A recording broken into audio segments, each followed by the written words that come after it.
from North Carolina, Mr. Bishop. Thank you, Madam Chairman. Among the several 100,000 border enforcement encounters over the 4 complete months since the inauguration of President Biden, I think I've got the number, about 59,000 roughly were unaccompanied children. And of course, everybody understands they're staying in the United States. It would appear to me, and as I listen to testimony in this hearing and the questions, Biden administration policy is all aimed in the direction of speeding the passage of UCs from CBP to the Department of Homeland Security, excuse me, to Health and Human Services, Office of Refugee Resettlement.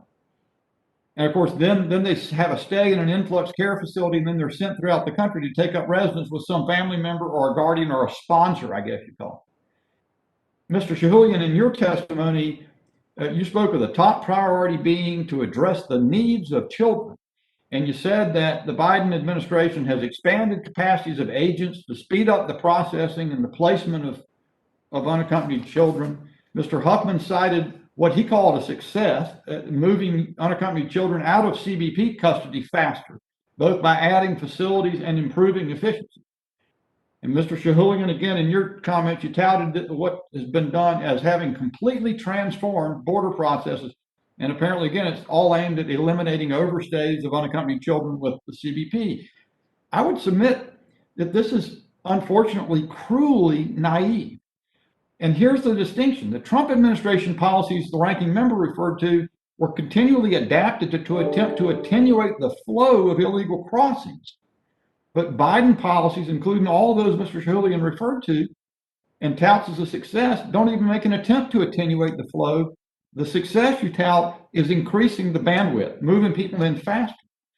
And this tunnel vision is so bad that one of the policy changes that HHS has made is to waive criminal background checks for occupants who live in the households of sponsors of unaccompanied children placed by HHS. There's a Bloomberg article I saw from yesterday, a hearing, Energy and Commerce hearing, and I understand that the impact of this is that you're limited to basically internet search engines to try to determine who we're talking about you're placing people with.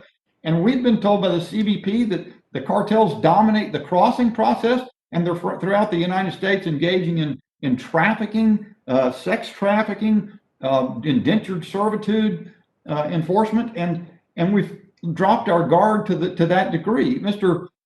and I can't say your name, is it Lechleitner? Is that what it's called? What's your name, sir? Yes, sir, it's Lechleitner, that was right. Thank you. Can you speak to that? I mean, given what's happening, aren't we subjecting all these children to the risk of criminality? As Andy Biggs said, they're making the United States government the logistics arm of the illegal cartels. I mean, that seems horrible to me. Well, sir, thanks. That's a good question. We're the investigative arm of Homeland Security as it relates to transnational crime. I can't speak to whether or not there may be crimes that are going to be committed, but if HHS comes across those crimes, or if other of our partners do come across those crimes and report them to us, then we're going to follow up on that. We follow up on all of these very seriously. We are victim-centric as it relates to this vulnerable population. I can say from 20 to 21, our stats, probably partly due to COVID, unfortunately, it's complicating things, are going, they trend down a little bit. I can say that, but that's partly due to the COVID situation. But quite frankly, sir, we don't know the unknown. We only know what's been put before us, and I really can't speak to more than that. Well, I guess I get that, but the problem is that we do know.